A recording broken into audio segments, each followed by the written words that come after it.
All right, welcome everybody. We're at MSP Confidential once again. It's Friday. That means it's time to bring on a special guest. And this week I have the very, very special pleasure of welcoming Bob Burg, co-author of The Go-Giver, the international bestseller. Bob, thank you so much for being here. Welcome. I hope you've been well. My pleasure. Absolutely, Luis. Honored to be with you and been great and even better now that we're speaking. Now, this book, the Go-Giver, I feel like there has been a number of different frameworks that this a similar story or a similar concept has been told in, and I've been hearing about things related to the generosity of giving yourself personally in business and all these things through a couple of different ways. I feel my first exposure was through BNI, Business Networking International, where the mantra is givers gain. So it's a little bit of the same idea. And your book, which I was reading in the last couple of weeks, is so fascinating. It tells a really wonderful fable of a gentleman who's having some trouble getting the numbers for the quarter to hit his number, and he goes and finds Pindar, and then Pindar just introduces him to the 5 laws of stratospheric success. And so I thought a good way to talk about this book today would be to just talk about these 5 laws of stratospheric success and some of your takeaways from each one, without maybe giving away the entire story of the book, which I think is a wonderful story, by the way.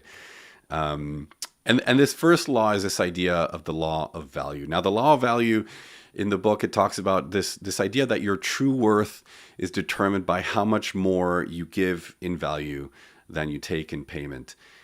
And I feel like in business generally, maybe we have the opposite view of like what value is, or we're not wired necessarily in mindset to give first or give value first. But curious on your thoughts of this law of value. Yeah. So I think what we need to do first is kind of take it back to the premise of the Go-Giver itself, because the 5 laws sort of play off that premise. So if I may, the basic foundational premise of the Go-Giver, which was co-authored with John David Mann, who's a wonderful, fantastic writer, and he's really the guy who made the story come alive, believe me. But the premise itself is simply that shifting your focus, and Luis, I think that's really where it all begins, shifting your focus from getting to giving. Now, when we say giving in this context, we simply mean constantly and consistently providing immense value to others, understanding that doing so is not only a more fulfilling way of conducting business, it's the most financially profitable way as well. And not for any kind of way out there, woo woo, magical, mystical type of reasons. Oh, just give and be nice and think. No, that's not it at all. It's actually much more rational than that, much more logical. Mm. Basically, when you're that person who can take your focus off of yourself and place it on serving others, discovering what they need, what they want, what they desire, making it about helping them overcome their problems and their challenges, having it about moving them closer to happiness. Well, people feel good about you. They want to get to know you. They like you. They trust you. They want to be in relationship with you. They want to do business with you. They want to tell others about you. They want to be what we call your personal walking ambassador. Now, the Mhm. 5 laws are an extension of this. So when we talk about the law of value, and as you correctly said, that your true worth is determined by how much more you give in value than you take in payment, that sounds rather counterproductive when you first hear it, because it almost sounds like you're not making a profit. Give more in Mm. value than I take in payment? Well, how am I going to survive in my business? Never mind thrive. Sounds like a recipe for bankruptcy. So we simply have to understand first the difference between price and value. Price is a dollar figure, it's a dollar amount, it's finite, it simply is what it is. Value, on the other hand, this is key, value is the relative worth or desirability of a thing, of something, to the end user or beholder. In other words, what is it about this thing, this product, this service, this concept, this idea, what have you, that brings so much worth to that other person that they will willingly, in this case, let's say, exchange their money for this value and be absolutely glad they did, while you make a very healthy profit. Hmm. On the concept of value, what are your thoughts on this idea that of the perception of value from the eyes or the a perspective of the giver versus the perspective of the receiver, and the need maybe to find exactly where that common ground or that overlap is, perhaps. Actually, as far as the sale goes, there is no overlap. It is all about the perception of the receiver, of the consumer, of the buyer. See, here's the thing: no one is going to do business with you because you have a quota to meet, right? No one's going to do business with you because you need the money. No one's going to do business with you just because you're a nice person. People are going to do business with you. They're going to buy your service because they believe that they will be better off by doing so than by not doing so. Value is always a matter of perception. It's always in the eyes of the beholder. It doesn't matter what I believe is of value about my product. It doesn't matter what you believe is of value about your service. It doesn't matter what you or I think they should think is of value. Okay? It's all about what they find to be of value because they're buying for their reasons, not our reasons. Yeah, interesting. Now, in the IT context of IT services, in order to get to this concept of the next law, this idea of the law of compensation, and I'll state it so I can then make a little bit of the case for the context that I wanted to ask this question in, which is the law of compensation talks about how your income is determined by the number of people that you serve and how well you serve them. And so in the book, the great story about the children's learning Learning. company, I think was really interesting because the possibility for that company to go global and do this at a large scale was there. And what's interesting, I think, for IT providers is that there is this very hyper localized, service delivery. You kind of work with the businesses in your area, and perhaps there is a limiting belief that I cannot serve more people than in my local area.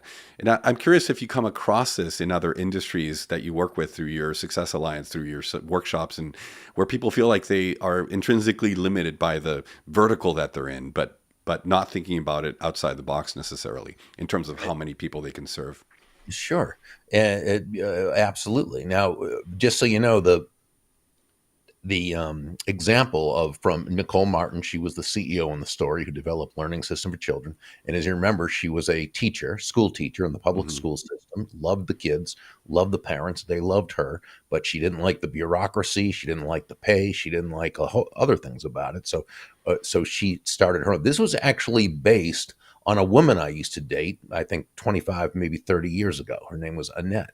And Annette was a teacher, same situation as Nicole. She was a wonderful teacher. She loved her kids, loved the parents.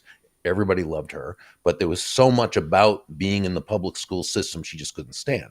So she started part time tutoring and she served very well and she got lots of referrals. And so now she started not only providing immense value to people, but now she was providing value to a lot more people, impacting a lot more lives, making a lot more money. But her business grew so big, she stopped being a teacher, did the tutoring service full time, but now she hired other tutors and taught them how to do it as she wanted to do it with the high quality control, while she went out and did the selling and the Hmm. management. So she scaled, big time that way. Now, had if this was the modern age, okay, she could have scaled even more because she could have put a course together for school teachers how to have a tutoring business and then how to scale that business locally. Or she Yeah. could have sold licenses, or she got right. So with technology today, it's unlimited because you can serve people in many different areas and in many different ways. It's just really limited by your imagination. And Annette's story really strikes me as how a lot of IT providers actually get started, and a lot of us have started a business as a independent, owner operator, helping your customers here and there, and then you hire one person, you teach them how to do it, and so it does follow a bit of that model. I'm curious how Annette felt about her being represented in the book, and if she knows. Yeah. So yeah, I mean, she lives in the same town, so every few years, it's like we run into each other. So after the book came out, we had another book that came after that called Go Givers Sell More, where we broke down the laws into more of a how-to practical area, and we mentioned Annette in the book. And so I gave her, when I saw her, I gave her a copy of the book and told her she was the inspiration for the character. So she got a kick out of that.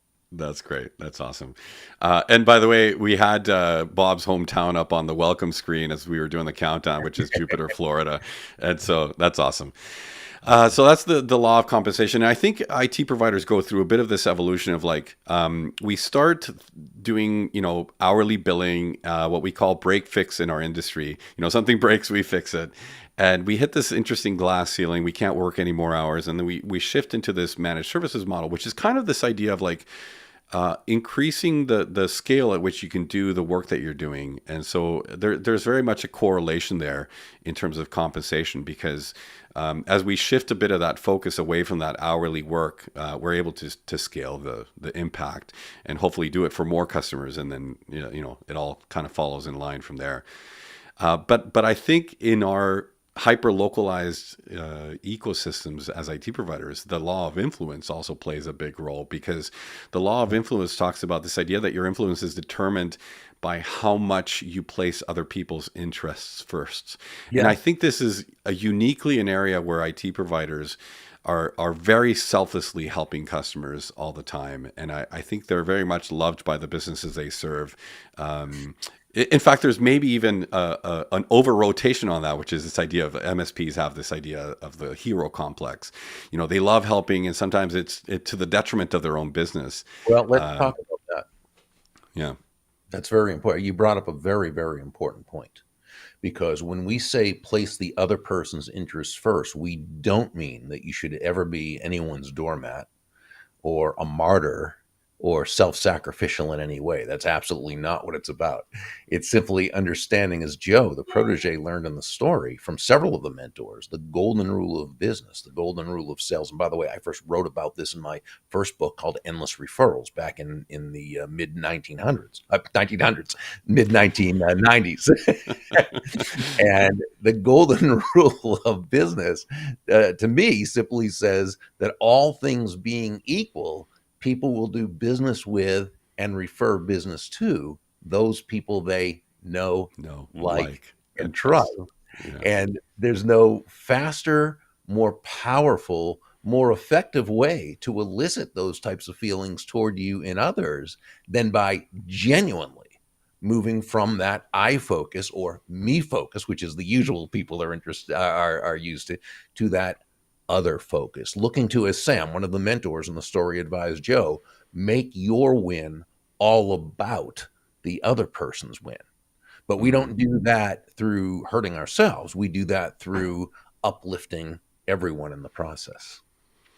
Yeah, I think the whole idea of putting others first, and again, it strikes me as one of those things that's interesting. Like, why isn't this, if this has been proven to be the thing that elevates a success in business to levels never before seen, why hasn't it been the default way that people think? And I'm curious on your thoughts of that, because I'm sure you've been thinking about this for a long time, surely.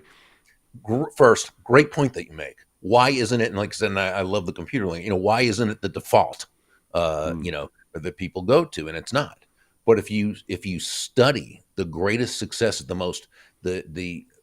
most successful, top money earning salespeople, entrepreneurs, people who really feel good about their business, people whose customers love them, people who are what I call sustainably successful. That is how they run their lives and conduct their businesses. So why doesn't everyone? Well, first, I don't know. Okay. So, but I suspect it's because that's not the way most people have been taught business works. And remember, as human beings, we are all subject to a set of beliefs that were handed long before we have the ability to decipher, question premises, and ask, well, why is this so? I remember when I was probably 20 years old. It was between semesters at college, university, and I was working at a convenience store type of thing. And I remember the manager there, not just a nice guy, really sweet guy. And he said to me, Bob, if you want to make it in this world, you've got to be tough. You've got to be ruthless. You've got to be ready to step on people's toes. And I'm thinking, why would he even think that? First of all, it wasn't him. It was totally inauthentic. He wouldn't, assuming he was successful afterwards. And I bet he was, because I think he probably learned, but assuming he couldn't have done it that way. It wasn't him. It would not have been congruent with his value system, because he wasn't that type of person. But that's what you learn. I mean, in my day, I'm 66, so I'm now saying things like, in my day, the villain on TV was J.R. Ewing of Dallas.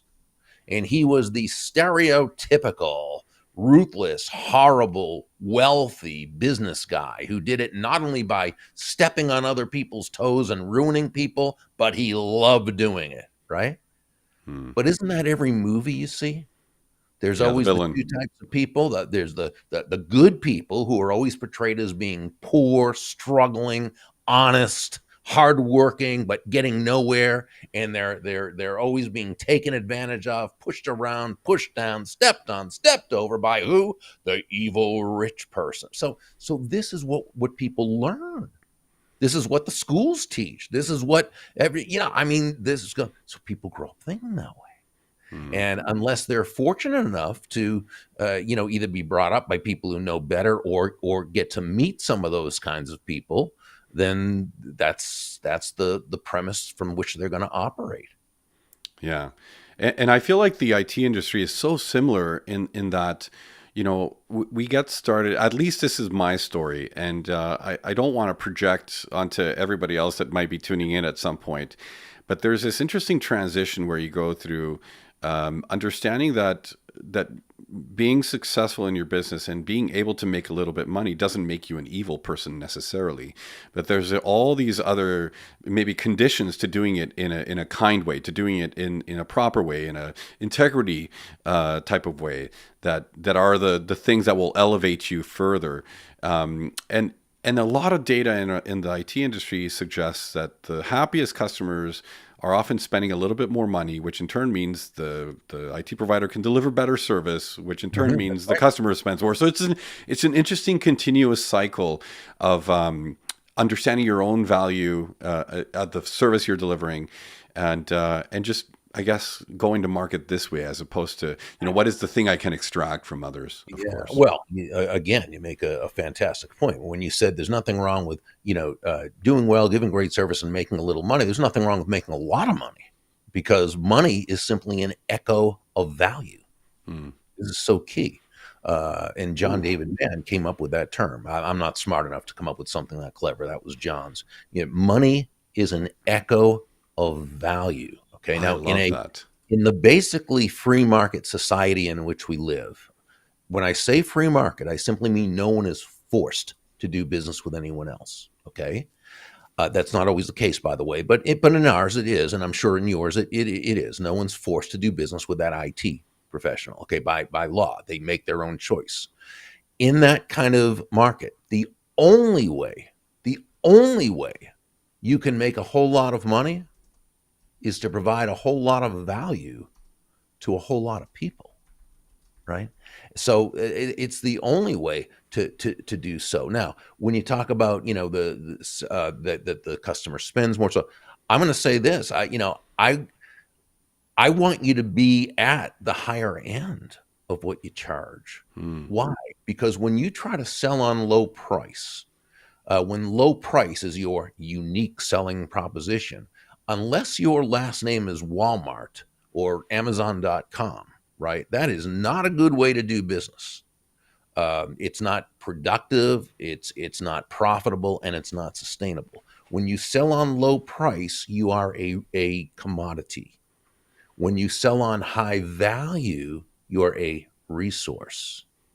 Your job is really to be able to communicate that value, that additional value, what I call that extrinsic value, above the intrinsic value of just what the service provides. It's the extrinsic value. It's why, how do you make it better easier, more fulfilling, a more pleasurable experience? How do you, for this customer, so that you can charge a higher price and they're happy to pay it, right? Because they're paying for the value. So this is absolutely so key. You mentioned experience, and in the book, I love how it wasn't about the hot dog stand itself; it was about the experience. The restaurant Right, owner was giving, right. and Very and and video. and I love that parallel so much because I feel like in the IT service industry, whether we realize it and how quickly we realize it is maybe one of the defining factors of success for an IT provider. But the kind of experience we're delivering to clients is the number one thing. And so I find it super interesting to think about experience from that perspective of, like, if everything you're doing is building to deliver a great experience, then all the other things obviously fall in line. Perfect. Yeah. And so, but in delivering a good experience, I feel like there's this interesting challenge with the law of authenticity. Now, the law of authenticity, the fourth law, states that the most valuable thing you can, or gift you can give to offer, is yourself. And it's always interesting to me how much of an imposter syndrome there seems to be in business. People that are maybe striving to charge on that higher range of the rates that are, commendable in the industry, but somehow we don't believe it. Like, what? I don't feel comfortable charging this. And maybe there's that connects into the authenticity of the person feeling like they're not being themselves, or they can't be themselves in sort of that business relationship. But I just your thoughts or your feedback on overcoming that challenge, I think, or that hump of authenticity. I think how to present as true your true self, I guess. Yeah, so let's look really at what authenticity is, and what it says. As you mentioned, it's most valuable gift you have to offer is yourself. In that part of the story, Deborah Davenport, the mentor for that portion, stated that all the skills in the world, the sales skills, technical skills, people skills, as important as they are, and they are all very important, they're also all for naught if you don't come at it from your true, authentic core. But when you do, when you show up as yourself day after day, week after week, month after month, people not only feel good about you, not only feel great about you, they feel comfortable with you, they feel safe with you Yeah. because they know who they're getting. And it's a very important element of human nature. We want to understand our world while we live in a world that often is difficult to understand. We crave consistency in ourselves, but also in those we deal with, while living in a very inconsistent world. So when you're consistent, which is a characteristic of being authentic because you're showing up as yourself, you inspire trust. Now let's go to the question. If authenticity first is so important and so valuable, why do so many people come across as inauthentic, right, or feel inauthentic? And the reason, more than anything, and this goes back to what you were saying, which I think you said so very well, is they don't necessarily have the confidence to come Mm. across authentically because they don't recognize their own value. And we all, to me, as human beings, we all have two types of value. There's intrinsic value. That means simply just by being, we bring great value to the table. But we also have what I call market value. And I define market value as that combination of strengths, traits, talents, and characteristics that allow us to add value to the marketplace, to others, in such a way that we will be financially rewarded for it. We all have these assets of market value. We all do. We all have these strengths, talents, traits, characteristics. The problem is it's very emotional. We're so close to ourselves that we often can't see that greatness. Because remember, we all see the world through our own eyes and through our own set of beliefs, our own understanding of what. So if we can do this really well, everybody can do this, which means it's a commodity. It's not really that valuable, right? Mm. So that's why we will undersell, we'll underprice, we'll do too much, we'll allow scope creep to come in, and we'll do more work than what we should be doing and feel taken advantage of, but not feel like we can do anything about it because we need to, right? So the key is you want to get So with true. someone. Yeah, you want to get with someone, whether it's a professional coach or whether it's or it could be just someone who you have respect for, who you trust, and have that other person help you really determine that market value that you have, Mm. and then really step into it and embrace it. I love that. And I think it's interesting that in this industry, because of the expectation of having all the information that IT providers typically are the recipients of that expectation.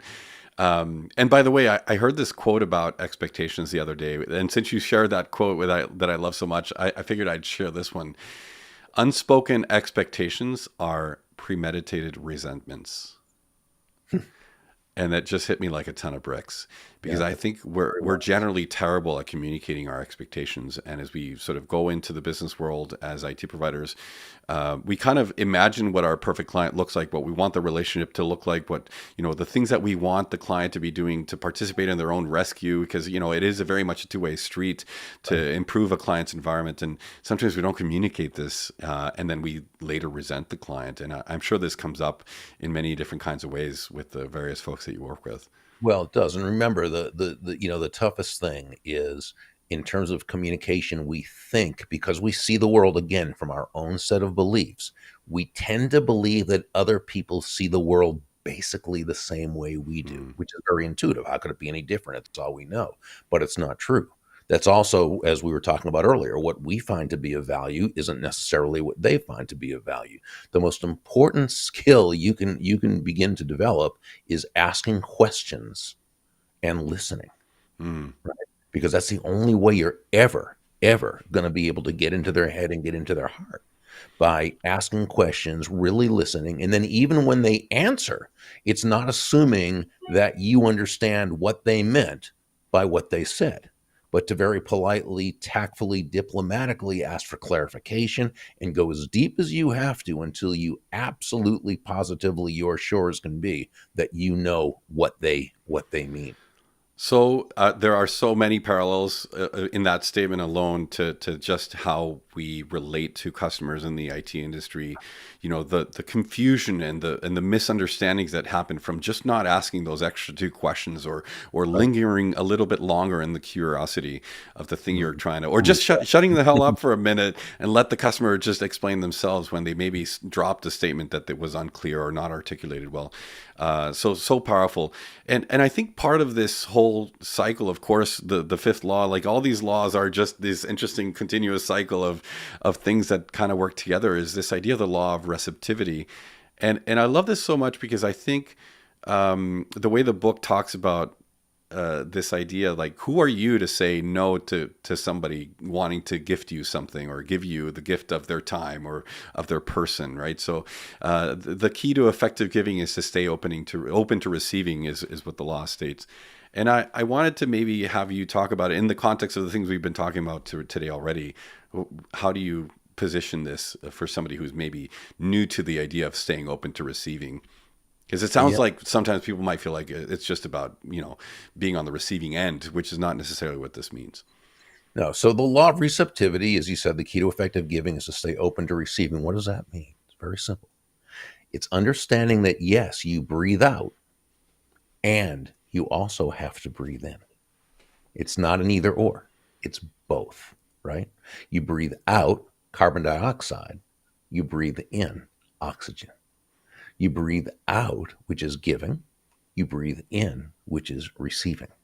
Mm. Giving and receiving are not opposite concepts, despite the many messages of lack the world around us gives us. The anti-prosperity messages out there, it just comes in constantly from all different sources. Okay, but regardless of that, giving and receiving are not opposite. They are simply two sides of the very same coin, and they work together in tandem, right? Mm. Give, you receive, give and receive. This is universal law. You need to, the giving comes first, though. Again, it's the law of nature, economic nature, human nature, physical nature, right? You plant before you harvest, you sow before you reap, right? You give before you receive. But Mm. once you've given, and once you've touched the lives of many and you've placed their interests first, and you've done it from your true authentic core, okay? Now you need to stay open and gratefully receive that which you have earned. Mm. Now, in the interest of receptivity, I had one of the folks that often tunes into the live stream make a really nice comment that I wanted to share with you. Art Gross, the CEO of Breach Secure Now, which is Yeah, a, I a know Art. well-respected vendor. Yeah, so he said, the Go Giver has changed my life and definitely my perspective. I wonder how Bob feels about the fact that his book has, in fact, impacted so many people. Have people stopped you or wrote to you and thanked you? And by the way, Art says thank you as well. Wow, thank you, Art. That means more to me than you can even imagine. And yeah, I mean, John David Mann and I discuss this a lot when we receive those emails from people, or when I was on the road speaking, and then someone would come up to me on stage afterwards and say, I can't think of a nicer compliment, a nicer thing to hear than something like that. I mean, it makes all the difference in the world to me. Now, the person who introduced us to have this conversation, Marnie Stockman, I also reached out to her and I said, "Hey, Love Mark. Marnie, thank you for the connection with Bob." And I see Marnie as a connector, very much like Rachel in the book. And she had a question to ask as well, and I thought it was a great question. What are some of the biggest things that stop people from adopting this go giving mindset in your experience? Well, I mean, I think the first thing is it may be depending upon, again, how they were brought up, how they connected first with the business world and the things they learned. It may be so outside their realm of experience that they refuse it. Okay, and then, oh no, this is not, is that right? And so then they're not necessarily going to make a change. Now, here's the thing: also, you might also have someone who has not done business quite this way, at least not consciously so, and they're doing pretty good. Okay, they may not be a go giver, they might even be a go taker, right? And they might be the type of person who all they're focused on the money. They don't really even care so much about their clients. However, in order to make the money they're making, they've got to be able to serve their clients, right? And so, but it's a tougher way to do business, and it's not as sustainable, and it's certainly not as fulfilling, and it's typically just a lot harder. But because they've attained some success, right, they see no reason to change. And Hmm. unless, and this holds for anything, unless you can't overcome something or solve a problem that you don't think you have. Right. So, So so true. that, yeah, so that's going to be the biggest reason. Now, what else happens sometimes is someone will, read the book, or they'll, what have you, and they'll start applying the laws, or they think they are. And they'll write to me, or they'll say something, well, but I've been giving all this value to people and nothing's coming back to me, and so forth. And I'll tell you, I'd say 95% of the time, if I speak to this person and do a very quick diagnostic, what it comes down to is they think they're providing value to others, Hmm. but they're doing it from their own perspective, right? Yeah, not And the perspective of the receiver, like you said, the the other eye of the person, beholder. Yeah. exactly. And that's usually, now there could be other reasons. It could be they're not allowing themselves to receive, or they're having, whatever, but usually it comes down to the value part, that especially the people who think they are doing so. It's amazing how often they're really, really not. Hmm. Bob, I know you only had 30 minutes to chat with you today. This has been fascinating and eye-opening. I'm so curious to go dig into more of your resources. And for everybody listening, you can find Bob at burg.com, and he's got a ton of great resources there. Your mailing list is incredible. I get such good nuggets every day in my email that Oh, thank you. just kind of set up a bit of the mindset of being in this go-giver mentality every day. And I've been really appreciative of every one of the emails. They always give me a little bit of a pause for thought, and it's so great. So, kudos on a great book. And it's not only one, there's 4 books, I believe. And they get into different aspects of, whether it's selling, and I bought the expanded edition of the Go Giver. So I'm going to be reading through it again, and I'm looking forward to that experience for sure. So Bob, thank you very so much. And this will be posted on YouTube. I'll put some more information on the YouTube description once it goes live. The recording is up there for everybody to see. And in the meantime, you can find us here every Friday at noon Pacific, 3 p.m. Eastern for these wonderful conversations, not the least of which was today's with Bob Burg, co-author of The Go-Giver. Bob, you're great. Thank you so much. Thank you, Luis. Appreciate you. Thank you for having me with you. Awesome. We'll